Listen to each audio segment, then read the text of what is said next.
21 in the pitch black of a country night. I was struck like a drum. Kalau kita pergi klinik, kita akan tanya sakit kita apa semua. Biasanya kita akan faham lah, kalau doktor cakap lah. Jadi kakak memang selalu memang faham, tak ada masalah lah. Tak ada pun masalah lah. Kalau dia percakapan dia dalam bahasa yang kita tahu, kita okey lah, boleh menerima. Kalau dia bahasanya kita tak faham, kita minta lagi penerangan dengan dia dah, sampai makcik faham. Yelah sebab kita ni kan berusaha nak cari rawatan kan. Jadi yelah apa yang dia cakap, kalau agak kurang kita minta mencukupkan apa yang kita nak lah kan. Kalau tak faham, kita minta beri kepahaman lagi yang agak detail. Kita kan kalau hospital kita nak cari ubat, nak cari rawatan, nak cari kata orang nak menyembuhkan penyakit yang dia hadapi. Macam itulah. Kalau misalnya dia ngomong bahasa Indonesia faham, cuman kalau bahasa luar kurang paham. Faham? Okey. Terima kasih. Tak? Ya. Faham lah. Ada yang faham lah kalau akak, sebab akak jadi suka banyak tanya sampai akak faham apa yang doktor kita nak terangkan. Okey. Itu je? Yes. Faham? Macam apa yang faham? Ya. Okey. Sometimes doktor tu kan suka guna macam medical terms kan. So sometimes kalau memang tak faham tu memang tanyalah, doktor ni cakap apa maksud medical term tu. So in the end of the day memang kena fahamkan lah. So I faham lah macam tu. Biasanya faham, ya. Saya faham. In conclusion, most patients they understand what the doctors told to them, and in a situation where they did not understand what the doctor said to them, they will try to ask questions regarding the treatment and the disease that they suffered before they proceed with any treatment. And as a result, the doctors will try to make the patient understand before they can proceed with any treatment. Thus, generally, in Malaysia, patient comprehension of informed consent is not really a big issue, as patients nowadays are well versed. Dr. Milton Loom, who is the Medical Defence Malaysia Board Director, stated in Star Malaysia 2013, where he wants the patient to not sign anything unless they completely satisfied with the information given by the doctor. And he also stated that the patient have to ask the doctor if they did not understand anything, even though it is a small matter. Okay, go. Okay, first of all, what does it mean by informed consent? So we know that obtaining informed consent from the doctors, population has gained in our society, and informed consent basically it is a key to a patient-centered approach of modern medicine. So when we mention about informed consent, it refers to or it relies upon patient understanding of the information given by the doctors. And from that information given, the doctors, not the doctors, but the patient, they will come up with a decision either to proceed with the treatment or to choose other alternatives. So that's basically the importance of having the informed consent.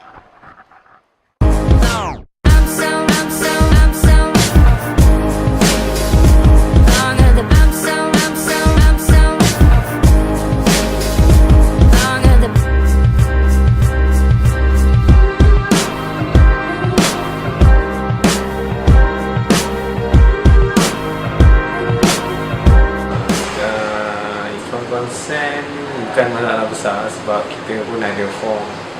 Jadi dia ada form untuk apa? Untuk setiap prosedur kita kena bagi tahu apa dia punya benefit, dia punya risk, dia punya complication. So bila dia faham, dia kena tanda tangan dekat borang ni lah, form consent form. So it's not a big problem lah.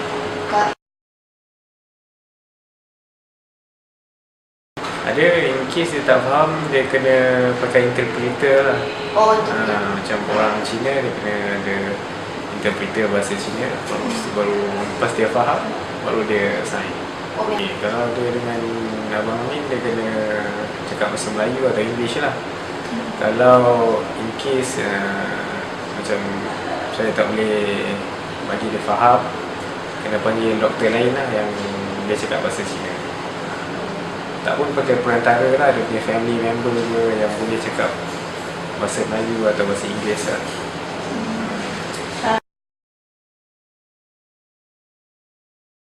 Kita tak pakai medical jargon lah. Kita cakap bahasa yang mudah difaham lah.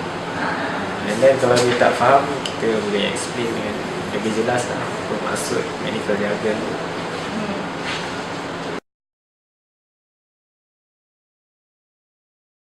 So far tak ada lagi lah.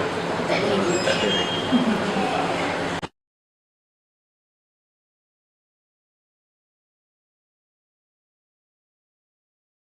Ada juga pengalaman tu, contohnya kalau kita buat CT scan, kita kena bagi kontras kan. So dia boleh affect kita punya buah pinggang. And then after the scan, dia dah sign, kita dah bagi tahu dia semua. Tapi lepas dia sign tu, dia kena sakit buah pinggang. Lepas tu dia rasa dia tak puas hati, jadi dia bolehlah saman. Tapi sebenarnya tak menang lah sebab dia pun dah sign kan. Effect of contrast tu lah. Dan sebelum tu doktor ada bagi tahu ke ada side effect pasal benda tu? It's a common practice lah yang kita bagi tahu semua benda tu. Selalu bagi wajib lah, kita wajib bagi tahu lah. It's our responsibility lah untuk bagi tahu.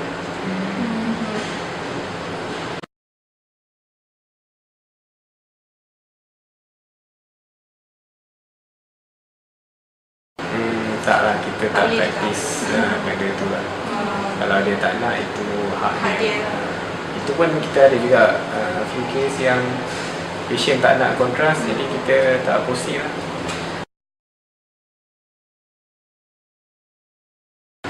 Dalam case yang life threatening lah, yang boleh membahayakan nyawa, kalau kita tak buat dia mati macam tu, kita kena ambil tanggungjawab tu lah berdasarkan nyawa lah. Nyawa tu benda yang penting, memang kita kena selamatkan lah. Kita kena outweigh benefit dengan risk lah. Kalau benefit dia is more than risk, then we should proceed lah. In that case pun, kalau dia tak setuju yang this benefit is bagus untuk dia pun, kita tak proceed juga.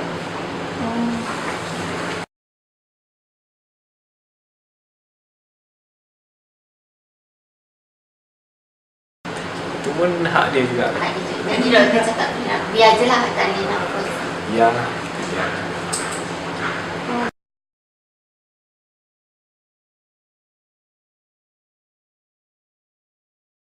Kalau dia accident, lepas tu dia pengsan, tak sedar diri, lepas tu tak ada orang yang dia pun tak boleh nak sign consent, lepas tu dia tak ada family member, then baru kita ambil that responsibility lah untuk dia.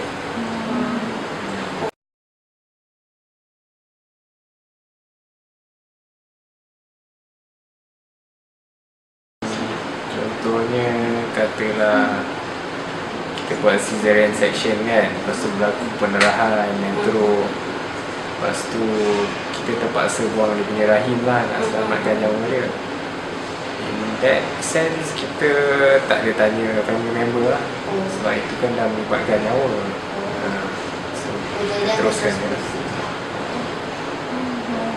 But by right, before you proceed dengan prosedur tu, kita kena dah tahu lah apa yang akan jadi. Kita kena explain lah yang benda ni mungkin berlaku, walaupun risiko dia kecil mana pun, kita kena beritahu lah.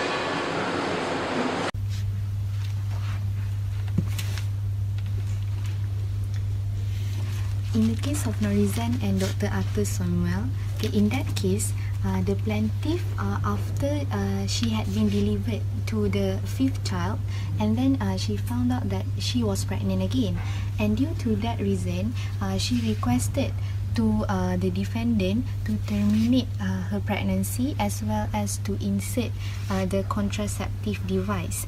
However, in this case, the defendant failed to inform the plaintiff on the consequence of having both procedures to be done at once time. And during the procedure has been done by the defendant, there was bleeding, and due to that reason, the womb of the plaintiff has to be removed by the defendant. And due to that reason, the plaintiff brought this case to the court, and the court held that the defendant failed to give the informed consent, and due to that reason, the defendant had found liable because he failed to do what he's supposed to do as a doctor.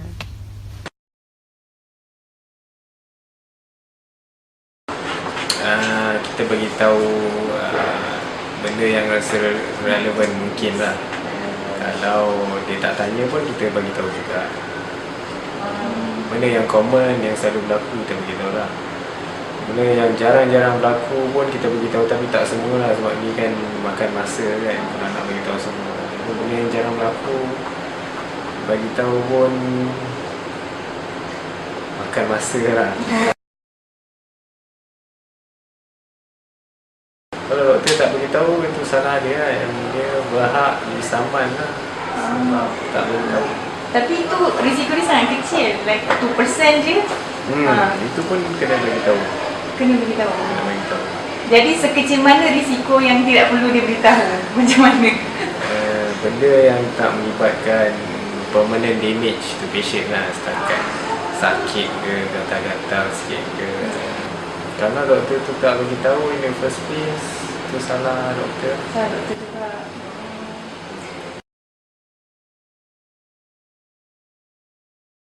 Kalau dia dah sign, dia 100% berkesan. Oh, wow. Macam kalau dia dah sign, dah tak boleh, doktor dah tak boleh liable kan? Menjadi proof kat mahkamah lah ni kiranya.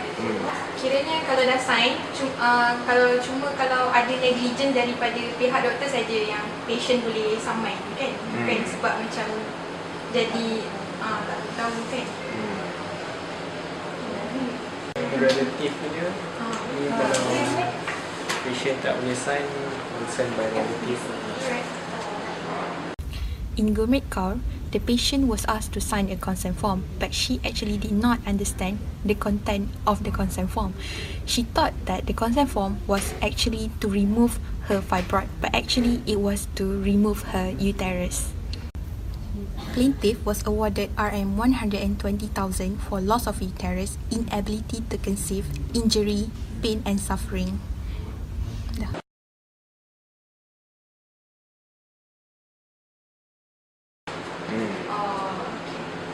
So sangat penting lah MMC tu, memang kena follow betul-betul MMC punya ni. It's part of the protocol lah. Memang tak boleh start any procedure without consent. Kecuali macam setakat pasang line balula ni, which is not life threatening, lepas tu it doesn't result in permanent damage. That one you can just minta verbal consent. This one is all written consent sebab dia can cause permanent damage and kidney problem. Itu permanent damage. In Malaysia, we can see the application of informed consent in Consent Guideline Malaysia Medical Council 2013. Generally, there will be no procedure, examination or surgery without the consent of the patient if he or she is a competent person. For example, in Provision 14 MMC 2013, it was stated that the medical practitioner should really assist the patient to really understand whatever the doctors are saying to them. This is to avoid something happen like in the case of Gurmeet Kaur, whereby in that case, although the consent form was signed, the doctor was still liable because the patient did not understand the nature of the surgery. Therefore, in Malaysia, it is vital that the doctors are informing the patient all the medical risks and all the procedures and nature of the surgery, so that at the end of the day, the doctor will not be held liable.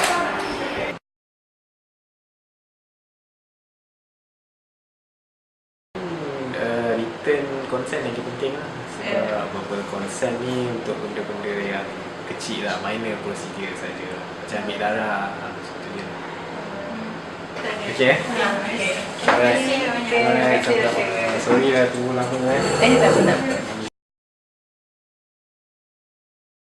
Okay, in Singapore, informed consent is very important, especially between doctor and a patient. Before a doctor wanted to treat a patient, the doctor first must get the consent from the patient. Before a doctor perform any medical procedure or treatment towards the patient should adequately advise on their medical condition. Onus remains on the doctor to provide advice to the patient, even though the patient did not ask anything about it. In SMC, which is Singapore Medical Council, in the case regarding treatment, it is not for the patient to prove whether he had been given any information regarding the treatment or not, but it is on the doctor to prove that the patient have already given informed consent. So the question is, how can the patient give the consent towards the doctor? First, based on conduct. Like for example, if the patient extend his hand to the doctor, therefore it shows that the patient willingly to give consent for the doctor to be injected. Third one is written consent. When the patient is given a consent written by the doctor, and then the patient sign it, it shows that the patient has already given consent for the doctor to give treatment. So what's the difference between Malaysia and Singapore? In Malaysia, we incline with the reasonable patient test, especially in the informed consent. However, in Singapore, there is no requirement for the doctor to inform an ordinary patient about the risk that they do not know, unless the patient have the prior knowledge about the disease.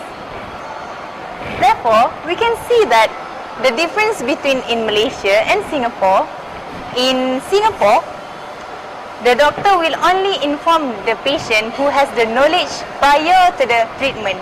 However, in Malaysia, it depends on the patient to know everything that they want, even though they do not know about it.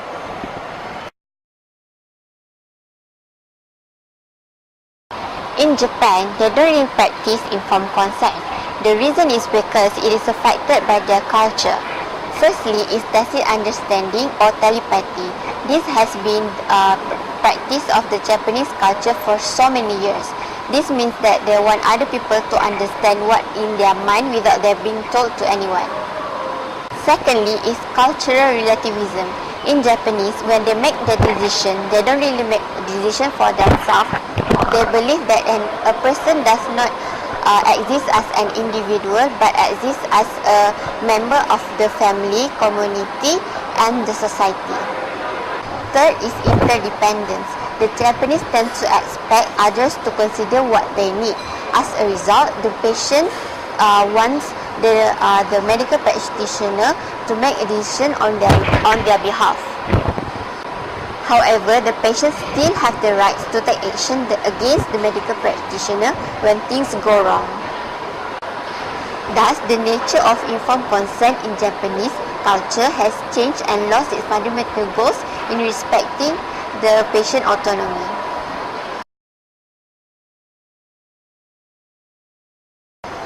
For conclusion, the undertaking of the informed consent process is an essential aspect of the patient's care plan.